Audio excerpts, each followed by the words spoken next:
അപ്പസ്തോലന്മാരുടെ പ്രവർത്തനങ്ങൾ അധ്യായം 1. പരിശുദ്ധാത്മാവിന്റെ വാഗ്ദാനം.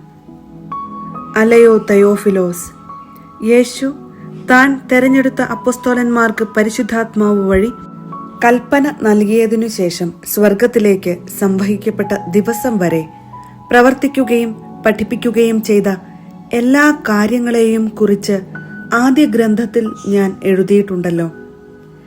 പീഡാനുഭവത്തിനു ശേഷം 40 ദിവസത്തേക്ക് യേശു അവരുടെ ഇടയിൽ പ്രത്യക്ഷനായി ദൈവരാജ്യത്തെക്കുറിച്ച് പഠിപ്പിച്ചു. അങ്ങനെ അവൻ അവർക്ക് വേണ്ടത്ര തെളിവുകൾ നൽകിക്കൊണ്ട് ജീവിക്കുന്നവനായി പ്രത്യക്ഷപ്പെട്ടു. അവൻ അവരോടൊപ്പം ഭക്ഷണത്തിനിരിക്കുമ്പോൾ കൽപ്പിച്ചു, നിങ്ങൾ ജെറുസലേം വിട്ടുപോകരുത്. എന്നിൽ നിന്ന് നിങ്ങൾ കേട്ട പിതാവിന്റെ വാഗ്ദാനം കാത്തിരിക്കുവിൻ. എന്തെന്നാൽ യോഹന്നാൻ വെള്ളം കൊണ്ട് സ്നാനം നൽകി, നിങ്ങളാകട്ടെ ഏറെ താമസിയാതെ പരിശുദ്ധാത്മാവിനാൽ സ്നാനം ഏൽക്കും. യേശുവിന്റെ സ്വർഗാരോഹണം. ഒരുമിച്ച് കൂടിയിരിക്കുമ്പോൾ അവർ അവനോട് ചോദിച്ചു, കർത്താവേ, അവിടുന്ന് ഇസ്രായേലിന് രാജ്യം പുനഃസ്ഥാപിച്ചു നൽകുന്നത് ഇപ്പോഴാണോ? അവൻ പറഞ്ഞു, പിതാവ് സ്വന്തം അധികാരത്താൽ നിശ്ചയിച്ചുറപ്പിച്ചിട്ടുള്ള സമയമോ കാലമോ നിങ്ങൾ അറിയേണ്ട കാര്യമല്ല. എന്നാൽ പരിശുദ്ധാത്മാവ് നിങ്ങളുടെ മേൽ വന്നു കഴിയുമ്പോൾ നിങ്ങൾ ശക്തി പ്രാപിക്കും. ജെറുസലേമിലും യൂദയ മുഴുവനിലും സമരിയായിലും ഭൂമിയുടെ അതിർത്തികൾ വരെയും നിങ്ങൾ എനിക്ക് സാക്ഷികളായിരിക്കുകയും ചെയ്യും. ഇത് പറഞ്ഞു കഴിഞ്ഞപ്പോൾ അവർ നോക്കി നിൽക്കെ അവൻ ഉന്നതങ്ങളിലേക്ക് സംവഹിക്കപ്പെട്ടു. ഒരു മേഘം വന്ന് അവനെ അവരുടെ ദൃഷ്ടിയിൽ നിന്ന് മറച്ചു.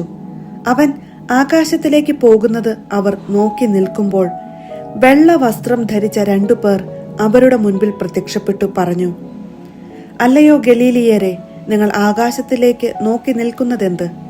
നിങ്ങളിൽ നിന്ന് സ്വർഗത്തിലേക്ക് സംവഹിക്കപ്പെട്ട യേശു സ്വർഗത്തിലേക്ക് പോകുന്നതായി നിങ്ങൾ കണ്ടതുപോലെ തന്നെ തിരിച്ചുവരും. മത്തിയാസ്. അവർ ഒലിവ് മലയിൽ നിന്ന് ജെറുസലേമിലേക്ക് മടങ്ങിപ്പോയി. ഇവ തമ്മിൽ ഒരു സാബത്തു ദിവസത്തെ യാത്രാ ദൂരമാണുള്ളത്. അവർ പട്ടണത്തിലെത്തി തങ്ങൾ താമസിച്ചിരുന്ന വീടിന്റെ മുകളിലത്തെ നിലയിലുള്ള മുറിയിൽ ചെന്നു. അവർ പത്രോസ്, യോഹന്നാൻ, യാക്കോബ്, അന്ത്രയോസ്, പീലിപ്പോസ്, തോമസ്, ബർത്തലോമിയോ, മത്തായി, ഹൽപ്പയുടെ പുത്രനായ യാക്കോബ്, തീവ്രവാദിയായ ശിമയോൻ, യാക്കോബിന്റെ പുത്രനായ യൂദാസ് എന്നിവരായിരുന്നു. ഇവർ ഏക മനസ്സോടെ യേശുവിന്റെ അമ്മയായ മറിയത്തോടും മറ്റു സ്ത്രീകളോടും അവന്റെ സഹോദരരോടുമൊപ്പം പ്രാർത്ഥനയിൽ മുഴുകിയിരുന്നു. അന്നൊരു ദിവസം 120ഓളം സഹോദരർ സമ്മേളിച്ചിരിക്കെ പത്രോസ് അവരുടെ മധ്യേ എഴുന്നേറ്റ് നിന്ന് പ്രസ്താവിച്ചു, സഹോദരരെ, യേശുവിനെ പിടിക്കാൻ വന്നവർക്ക് നേതൃത്വം നൽകിയ യൂദാസിനെ കുറിച്ച് ദാവീദ് വഴി പരിശുദ്ധാത്മാവ് അരുളി ചെയ്ത വചനം പൂർത്തിയാകേണ്ടിയിരുന്നു. അവൻ നമ്മിലൊരുവനായി എണ്ണപ്പെടുകയും ഈ ശുശ്രൂഷയിൽ അവന് ഭാഗഭാഗിത്വം ലഭിക്കുകയും ചെയ്തിരുന്നു. എന്നാൽ അവൻ തന്റെ ദുഷ്കർമ്മത്തിന്റെ പ്രതിഫലം കൊണ്ട് ഒരു പറമ്പ് വാങ്ങി. അവൻ തലകുത്തി വീണു, ഉദരം പിളർന്ന് അവന്റെ കുടലെല്ലാം പുറത്തു ചാടി. ജെറുസലേം നിവാസികൾക്കെല്ലാം ഈ വിവരം അറിയാം.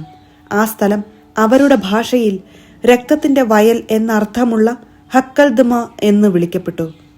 അവന്റെ ഭവനം ശൂന്യമായി തീരട്ടെ, ആരും അതിൽ വസിക്കാതിരിക്കട്ടെ എന്നും അവന്റെ ശുശ്രൂഷയുടെ സ്ഥാനം മറ്റൊരുവൻ ഏറ്റെടുക്കട്ടെ എന്നും സങ്കീർത്തന പുസ്തകത്തിൽ എഴുതപ്പെട്ടിരിക്കുന്നു.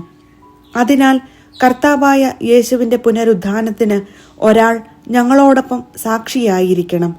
യോഹന്നാന്റെ സ്നാനം മുതൽ നമ്മിൽ നിന്ന് ഉന്നതങ്ങളിലേക്ക് സംവഹിക്കപ്പെട്ട നാൾ വരെ യേശു നമ്മോടൊപ്പം സഞ്ചരിച്ചിരുന്ന കാലം മുഴുവനും നമ്മുടെ കൂടെയുണ്ടായിരുന്നവരിൽ ഒരുവനായിരിക്കണം അവൻ. അവർ ബാർസബാസ് എന്ന് വിളിക്കപ്പെട്ടിരുന്ന ജോസഫ്, മത്തിയാസ് എന്നീ 2 പേരെ നിർദ്ദേശിച്ചു. ജോസഫിന് യുസ്തോസ് എന്നും പേരുണ്ടായിരുന്നു. അവർ പ്രാർത്ഥിച്ചു, കർത്താവേ, എല്ലാ മനുഷ്യരുടെയും ഹൃദയങ്ങൾ അങ്ങ് അറിയുന്നുവല്ലോ. യൂദാസ് താൻ അർഹിച്ചിരുന്നിടത്തേക്ക് പോകാൻ വേണ്ടി ഉപേക്ഷിച്ച അപ്പസ്തോല സ്ഥാനവും ശുശ്രൂഷ പദവിയും സ്വീകരിക്കാൻ ഈ ഇരുവരിൽ ആരെയാണ് അങ്ങ് തെരഞ്ഞെടുത്തിരിക്കുന്നതെന്ന് വ്യക്തമാക്കണമേ. പിന്നെ അവർ കുറിയിട്ടു. മത്തിയാസിന് കുറി വീണു. 11 അപ്പസ്തോലന്മാരോടുകൂടെ അവൻ എണ്ണപ്പെടുകയും ചെയ്തു.